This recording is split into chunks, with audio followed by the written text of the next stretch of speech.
Mercredi 12 janvier 2022, bonjour à tous et bienvenue dans le journal de la mi-journée. Voici les titres.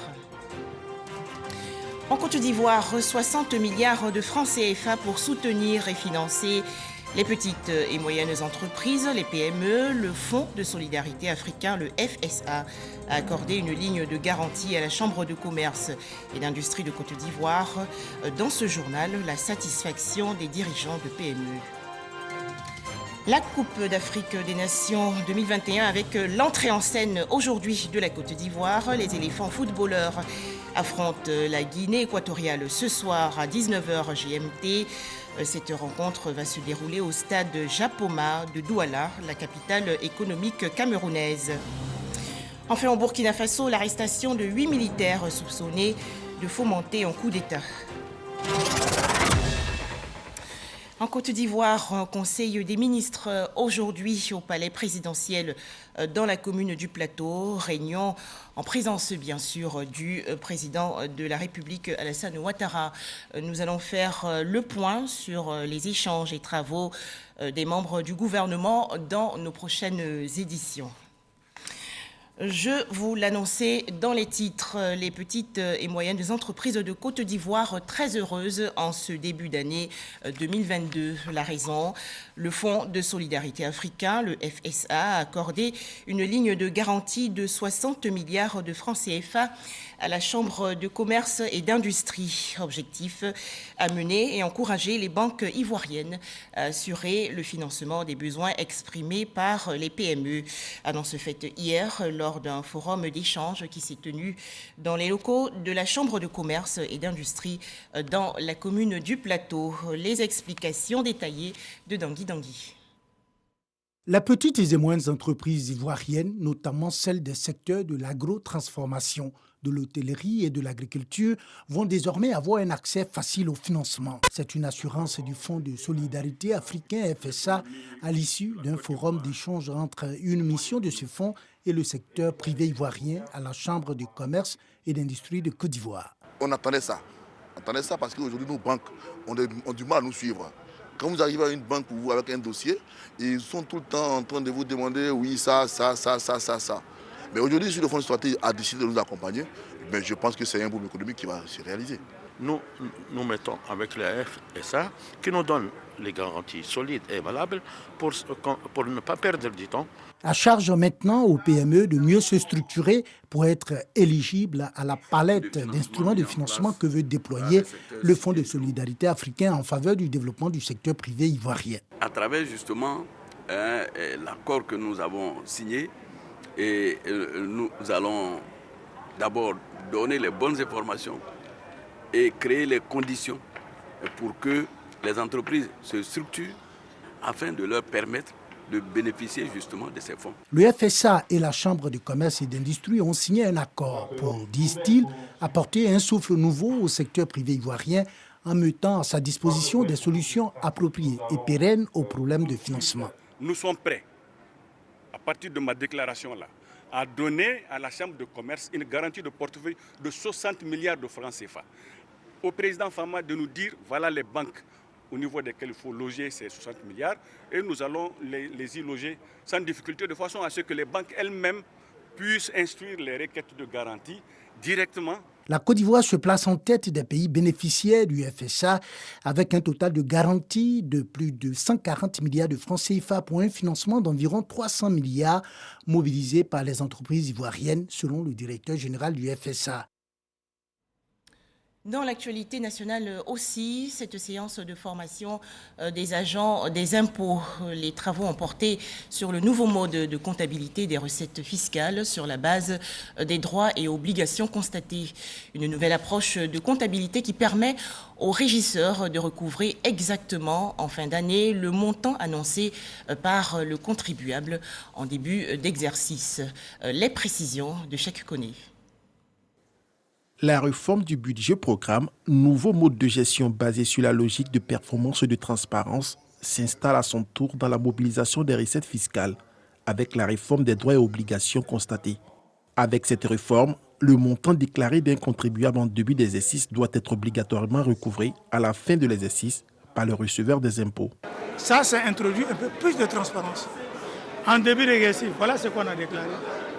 En fin d'exercice, voilà ce qu'on a recouvré. Qu'est-ce qui reste à recouvrer? Ça améliore les finances publiques. Ça permet de faire entrer un peu plus d'argent. Ça permet de faire un peu plus de dépenses. La construction de routes, des hôpitaux. Voilà, c'est la transparence. Et puis l'accroissement des recettes.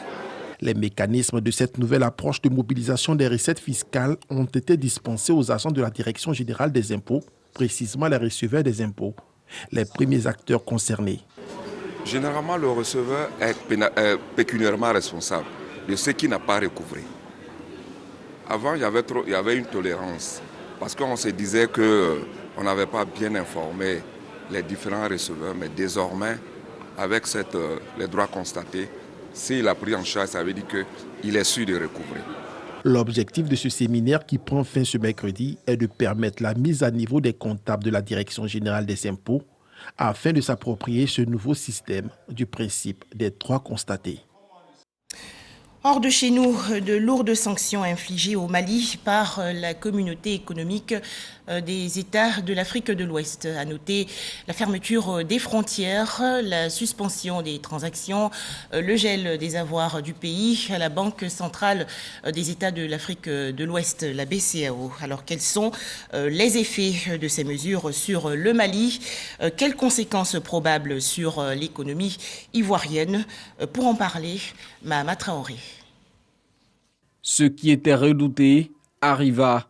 Depuis ce dimanche, la CEDEAO, Communauté économique des États de l'Afrique de l'Ouest, a placé le Mali sous un régime de sanctions économiques et financières, réagissant ainsi à la volonté de la junte au pouvoir de conduire une transition de 5 ans à la tête du pays. Suspension de toutes les transactions commerciales et financières entre les pays de la CEDEAO et du Mali.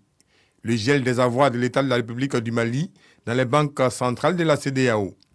Le gel des avoirs de l'État malien et des entreprises publiques dans les banques commerciales des pays de la CEDEAO. La suspension de toute assistance et transactions financières en faveur du Mali par les institutions de financement de la CEDEAO, particulièrement la BIDC et la BOAD. Pour parvenir à de telles sanctions, la CEDEAO a dû compter sur le soutien de l'UEMOA, Union économique et monétaire ouest-africaine, ce qui a favorisé la décision de fermeture des guichets de la BCEAO, Banque centrale des États de l'Afrique de l'Ouest, au Mali, membre de la zone franc. Concrètement, ça veut dire que le Mali n'aura plus d'argent, de ressources pour acheter, pour payer ses importations. Un pays importe et pour ses importations, il faut acheter. Le Mali ne pourra plus bénéficier de crédits, de prêts au niveau des banques, au niveau de la BCEAO, ça sera terminé, c'est gelé. Il va y avoir une incidence sur le quotidien des populations, étant donné que les banques commerciales à l'intérieur du Mali ne pourront pas fonctionner correctement.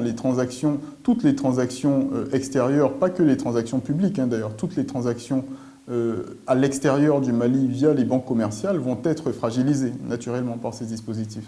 Concernant la suspension des transactions commerciales et financières, elle est aussi lourde de conséquences pour l'économie malienne, même si les produits alimentaires de grande consommation, pharmaceutiques, pétroliers et l'électricité sont épargnés. On parle de grande consommation, mais comment ça va se faire si les avoirs du Mali sont gelés? À moins que la CEDEAO, l'UEMOA, les chefs d'État se retrouvent pour analyser les transactions, les sanctions financières. Il faut savoir que le Mali, c'est à peu près 1000 milliards d'importations des autres pays, notamment de la Côte d'Ivoire et du Sénégal, vers le Mali. C'est essentiellement des produits dérivés du pétrole. C'est aussi un petit peu d'engrais, surtout en provenance de la Côte d'Ivoire. Donc c'est tout un tas de biens qui ne vont pas être vendus par ces pays-là. Le Mali exporte beaucoup de bovins, par exemple, dans la région, au Sénégal et en Côte d'Ivoire, mais aussi dans d'autres pays de la région. C'est aussi quelque chose qui va probablement avoir un impact sur le coût, le prix de la viande, par exemple, en Côte d'Ivoire et au Sénégal. L'autre enjeu de ces sanctions, c'est que le Mali n'a pas d'accès direct à la mer. Ses échanges avec le monde transitent pour la plupart par la Côte d'Ivoire et le Sénégal. 70% des marchandises par le port de Dakar et 30% par celui d'Abidjan. Si jamais ces mesures-là perdurent, il y aura une inflation sur les denrées, très probablement. Il va y avoir un impact pour le le Malien moyen sur son pouvoir d'achat. De leur côté, les opérateurs économiques maliens assurent se donner les moyens d'approvisionner le marché local malgré ces sanctions. Nous allons aider la population à avoir tous les services et tous les articles dont elle aura besoin. Donc cet appel est à l'endroit des opérateurs économiques de serrer la ceinture. Notre crainte est que les marchandises, les prix ne flambent pas. Donc c'est pourquoi nous avons déjà fait un premier déplacement pour aller contacter effectivement les autorités portières. Et dès que la sanction est tombée, nous avons pratiquement envoyé des lettres dans pratiquement tous les ports, les 7 ports avec lesquels nous travaillons. Visiblement, ce bras de fer entre les autorités de transition et la CEDEAO ne fait pas les affaires du secteur privé. Les relations d'affaires seront probablement figées pour l'instant parce qu'on n'a pas suffisamment de visibilité aujourd'hui. Une sorte d'embargo en réalité qui est imposé à l'État malien. Et avant de prendre toute décision business avec le Mali, il faudrait savoir jusqu'où iront ces mesures. Si les camions sont bloqués du côté sénégalais, n'oubliez pas que des Sénégalais se sont endettés pour faire le transport, rien que le transport du Mali. Donc eux aussi, ils ont des problèmes. D'autres effets restent aussi à craindre si la situation perdure. L'une des conséquences, c'est qu'on va voir le commerce illégal, on va voir les trafics. Vous voyez, on va voir des trafics de tout genre, trafic d'humains, commerce illégal. Et fondamentalement, cela va agir sur l'économie de nos pays. Au regard de tous ces impacts probables, un retour rapide à la normalité est souhaité. Il faut que les deux parties puissent discuter, puissent négocier, faire de part et d'autre des compromis pour aboutir à des accords. Mais c'est la seule possibilité pour moi de résoudre la situation. Pour l'heure, la CEDEAO pose comme condition à la levée progressive de ces sanctions la mise en œuvre par la junte d'un chronogramme acceptable de retour rapide à l'ordre constitutionnel au Mali. Voilà des précisions de Mahama Traoré. En Côte d'Ivoire, la présentation de l'œuvre La revanche des contextes, des mesures, des mésaventures de l'ingénierie sociale en Afrique et au-delà. C'était à l'école normale supérieure dans la commune de Cocody. Ce livre écrit par le professeur Jean-Pierre Olivier de Sardane propose des pistes de solutions aux problèmes rencontrés par les sociétés africaines. Les explications de Sephora Zegui. C'est au cours d'une conférence que le professeur Jean-Pierre Olivier de Sardane présente son ouvrage « La revanche des contextes, des mésaventures de l'ingénierie sociale en Afrique et au-delà ». Une analyse de 480 pages dans laquelle l'anthropologue français apporte des pistes de solutions aux problèmes sociaux que rencontre l'Afrique. La revanche des contextes, c'est parce que les contextes de mise en œuvre, les contextes locaux sont tous extrêmement diversifiés, sont tous très particuliers et on fait des interventions qui, elles, sont standardisées, qui ont été élaborées par les institutions internationales, par les grandes agences de développement, par les banques de développement, par les grandes ONG. Ces interventions sont standardisées, on les retrouve à peu près partout dans tous nos pays. Je veux dire, ce que nous, on a au Niger, vous l'avez aussi en Côte d'Ivoire, l'UNICEF fait les mêmes choses, l'OMS fait les mêmes choses, la Banque mondiale fait les mêmes choses, l'Agence française de développement aussi, ou les Suisses, etc. Donc, c'est des interventions standardisées qui ont beaucoup de mal à prendre en compte les contextes locaux. Jean-Pierre Olivier de Sardane, un politologue et anthropologue chevronné selon Fred Eboko, son ancien étudiant, par ailleurs représentant de l'Institut de recherche pour le développement en Côte d'Ivoire. C'est un peu la force de Jean-Pierre que d'avoir pratiqué une socio-anthropologie de terrain, encadrée par une réflexion conceptuelle et épistémologique toujours présente.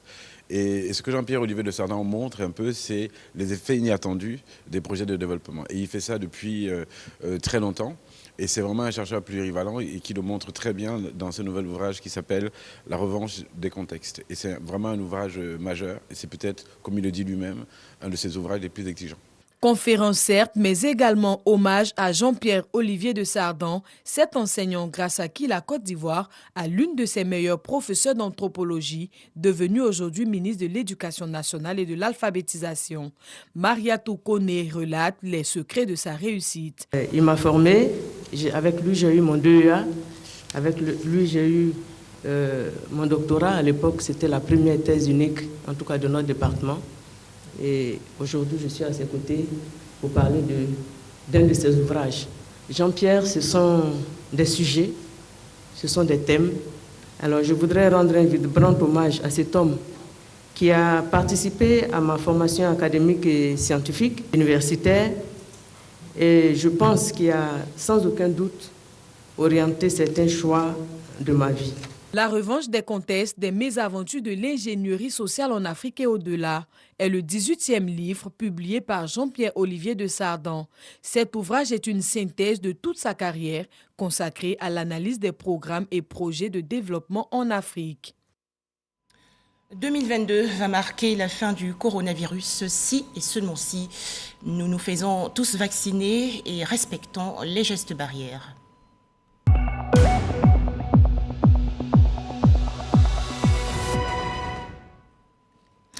En Côte d'Ivoire, 180 nouveaux cas de coronavirus enregistrés hier par le ministère de la Santé, de l'Hygiène publique et de la couverture maladie universelle. La Côte d'Ivoire dénombre à présent 77 857 cas confirmés de coronavirus, 70 829 personnes guéries, 742 décès et 6 286 cas actifs. Toujours au chapitre santé, cette mission de chirurgie réparatrice axée sur les brûlures caustiques de l'œsophage à l'hôpital mère-enfant de la commune de Bingerville. Il s'agit de la 5e mission de chirurgie. Cette intervention concerne 13 jeunes enfants ayant accidentellement ingéré des substances nocives.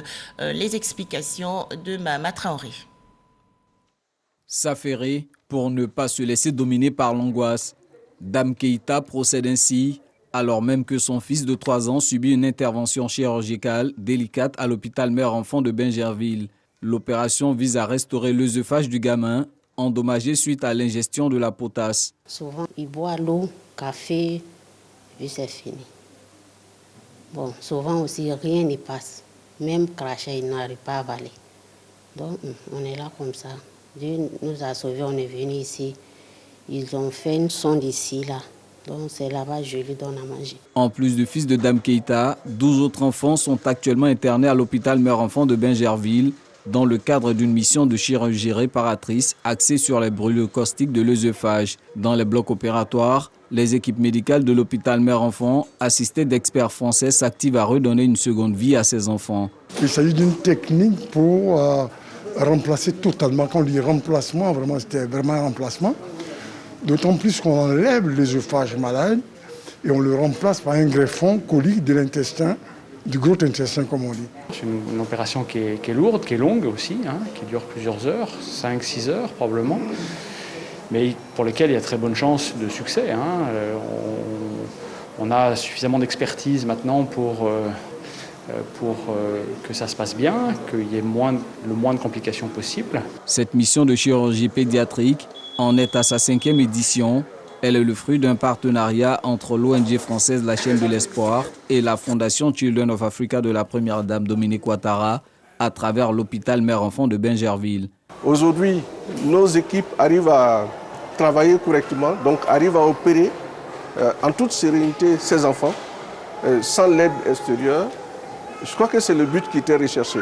Donc le transfert de compétences, de telle sorte que nos équipes, avec tous les équipements que nous avons, puissent être réellement opérationnels pour pouvoir prendre en charge ces enfants. Depuis 2019, ce sont au total 61 enfants qui ont été pris en charge gratuitement par ces missions de chirurgie réparatrice. Le taux de réussite avoisine les 98%. Direction à présent la région du Tchologo, dans le nord du pays. Intercoton, l'organisation interprofessionnelle agricole de la filière coton, réhabilite actuellement des pistes. Objectif, faciliter l'évacuation de la production cotonnière. Le point dans ce reportage de Soro Corona de RTI Bouaké.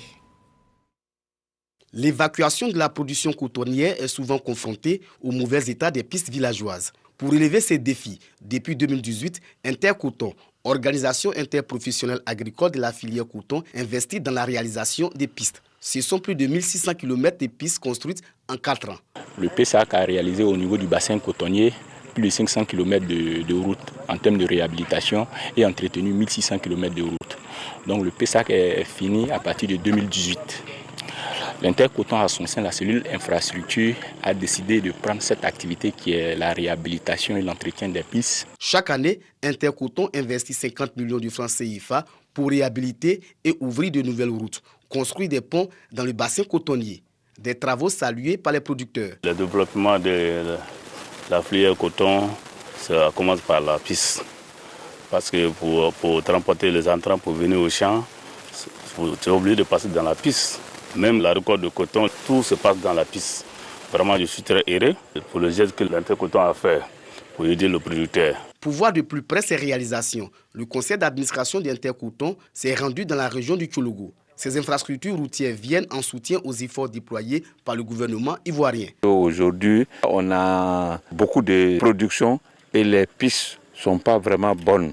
Donc on a initié de prélever quelque chose sur le CVO et pour pouvoir aider les sociétés cotonnières pour pouvoir faire les ouvrages des pistes. Depuis sa création en 2000, l'Organisation interprofessionnelle agricole de la filière coton a permis à l'or blanc ivoirien de faire un bond quantitatif. Avec 120 000 tonnes de fibres de coton produites en 2000, la production est passée à 550 000 tonnes en 2021. Retour dans le district d'Abidjan avec le lancement national le 9 janvier dernier des grands débatteurs. Ce concours veut promouvoir la méthode Toastmasters, c'est-à-dire le plaisir de parler aisément à un auditoire. À noter 16 équipes en lice pour cette toute première édition.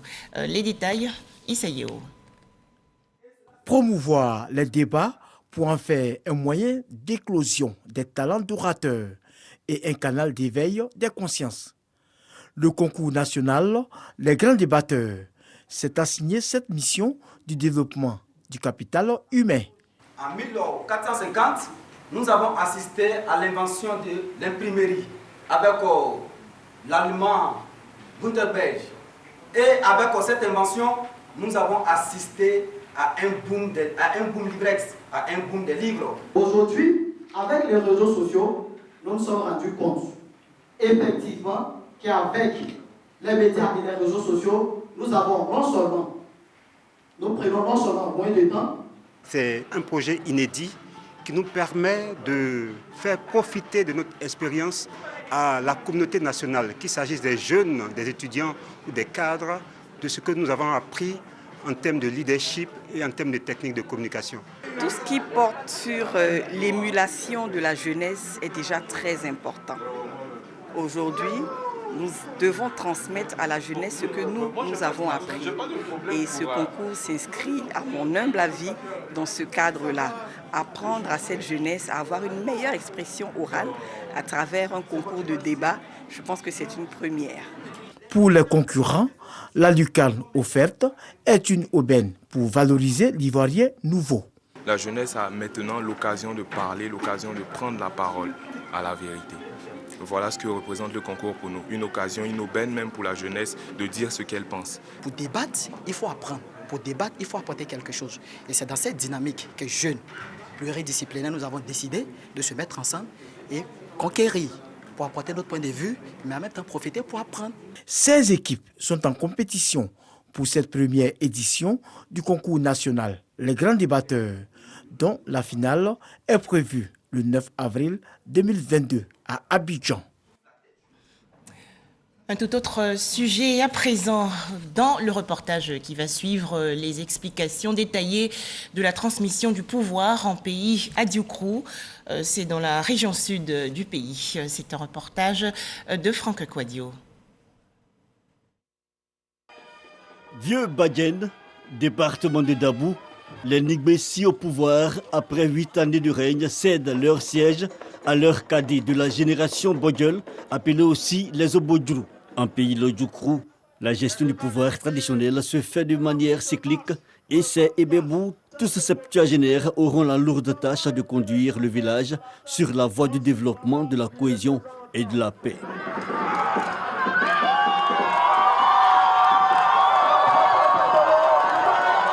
Les nouveaux Ebebou présentaient alors à tout le village le clou de la journée, la remise des attributs, la canne, le chapeau, le chasse-mouche, le pagne et le kaolin. Les Obodjrou placent leur règne sous le sceau d'une gestion participative. Nous mettons le sceau du pouvoir sur le rassemblement, la concorde, la solidarité, pour qu'ensemble, fils et filles de ce village et les assimilés, ceux qui nous font faire l'honneur d'habiter avec nous, doivent travailler avec nous. Parce que l'affaire de la gestion du village est l'affaire de tous. Quand on est isolé, c'est pas bon. Il faut que tout le monde participe à ce développement-là. Les filles et fils du pays de l'Odjokrou saluent la continuité de ce processus de succession générationnelle d'exercice du pouvoir traditionnel. Les différents intervenants invitent d'ailleurs la jeune génération à maintenir la flamme. Nous avons une mission de sensibilisation, d'information auprès de la jeunesse pour qu'ils s'approprient ce système de gouvernance parce que c'est démocratique, ça se fait sans palabres. En pays à Djoukrou, on dénombre 7 générations composées chacune de 3 catégories. La prochaine fête de l'Ebeb à Vieux-Badjen aura lieu en 2028. Direction le centre-nord du pays, un nouveau siège pour la chefferie de Niakaramandougou dans la région du Hambol. Ce projet gouvernemental s'inscrit dans le cadre d'un programme à impact rapide. Les précisions de Kader Sogodogo de RTI Bouaké. Un nouveau siège pour les chefs traditionnels du département de Niakaramandougou. Cette réalisation s'inscrit dans le projet à impact rapide du gouvernement à hauteur de 46 millions de francs CFA. La maison des chefs de Niakaramandougou est bâtie sur 61 mètres carrés et comprend des bureaux, une salle de réunion et des salles de séjour. Elle est destinée aux 61 chefs traditionnels que compte le département. Les clés du siège sont remises ici aux bénéficiaires par les autorités administratives de la région du Hambol. Une grande satisfaction pour la chefferie. Le chef d'aujourd'hui n'est pas celui d'hier. Celui d'aujourd'hui, c'est un agent de développement. Alors nous devons, comment on appelle ça, créer une synergie d'action pour que chacun dans son village puisse impacter positivement le développement socio-économique de son village. Occasion pour les différentes autorités administratives et politiques de la localité d'inviter la chefferie à toujours prôner la paix et la cohésion sociale dans le département de Niakaramandougou, surtout à faire de leur siège un lieu de conciliation. Sport, football, la Coupe d'Afrique des Nations 2021 au Cameroun avec l'entrée en lice aujourd'hui des éléphants de Côte d'Ivoire. La Côte d'Ivoire va affronter la Guinée équatoriale. Rencontre prévue ce soir à 19h GMT au stade Diapoma de Douala, la capitale économique camerounaise. Côte d'Ivoire, Guinée équatoriale ce soir dans le cadre de la Coupe d'Afrique des Nations 2021. C'est donc l'effervescence chez les supporters ivoiriens. Notre équipe de reportage a sillonné quelques quartiers du district d'Abidjan pour prendre le pouls avant match. Des drapeaux, des maillots, des bracelets, des perruques aux couleurs du drapeau orange, blanc et vert, emblème de la Côte d'Ivoire. Les éléphants disputeront leur premier match de la CAN dans la poule E face à la Guinée équatoriale. Moment propice pour les commerçants de fructifier leurs affaires. Je vends des t-shirts à l'effigie des éléphants et je sais que les éléphants sont une équipe formidable. Des éponges orange, blanc, vert d'abord et puis mes gadgets, des drapeaux, voilà, l'écharpe qui est là, mes gadgets aussi qui sont ici, par-ci, par-là. Ça sort très bien. Que les éléphants gagnent même. Que la Côte d'Ivoire sourit, soit en joie. Oui, le cœur des Ivoiriens bat encore à la chamade pour les éléphants de Côte d'Ivoire, malgré une CAN ratée en 2019 en Égypte, éliminée en quart de finale par le champion en titre, les Fennecs d'Algérie. Je reste assez positif par rapport à cette équipe-là parce que j'espère qu'on va gagner. On a beaucoup de qualité à nos garçons de montrer combien de fois on peut leur faire confiance. Dans l'attente de ce match, les habitants de la commune de Yopougon mettent les bouchées doubles pour pousser leur équipe jusqu'à la victoire finale. Des sièges aux couleurs du drapeau ivoirien, des écrans géants, un podium sur la place Fig-Gaillot pour égayer le public. C'est un village aménagé pour accueillir tous les Ivoiriens pour venir prendre part à la fête. On insiste beaucoup sur le côté sanitaire parce qu'on a déposé des tentes de vaccination ici. Quand la Côte d'Ivoire joue, c'est toute une fête qui se déploie. Et donc nous avons pris des dispositions. Et pour la circonstance, il y a de la bonne ambiance. Il y aura du live, il y aura plein de prestations artistiques. Un village de la CAN érigé sur cette place très prisée par les populations. Objectif, permettre aux supporters de suivre le match en direct du Cameroun dans la ferveur et la convivialité. Avec ce soutien sans faille aux éléphants footballeurs, les Ivoiriens démontrent ainsi leur patriotisme et leur passion pour le football. Rappelons les rencontres aujourd'hui, mercredi 12 janvier 2022, Tunisie-Mali à 13h GMT, Mauritanie-Gambie à 16h et enfin la rencontre tant attendue par les Ivoiriens, Côte d'Ivoire-Guinée équatoriale, prévue ce soir à 19h GMT. Pour terminer l'actualité, au Burkina Faso, où 8 militaires accusés de planifier un projet de déstabilisation des institutions de la République ont été arrêtés. Annonce faite hier par le procureur militaire de Ouagadougou, la capitale. Voilà, merci de nous avoir suivis et vive les éléphants footballeurs de Côte d'Ivoire.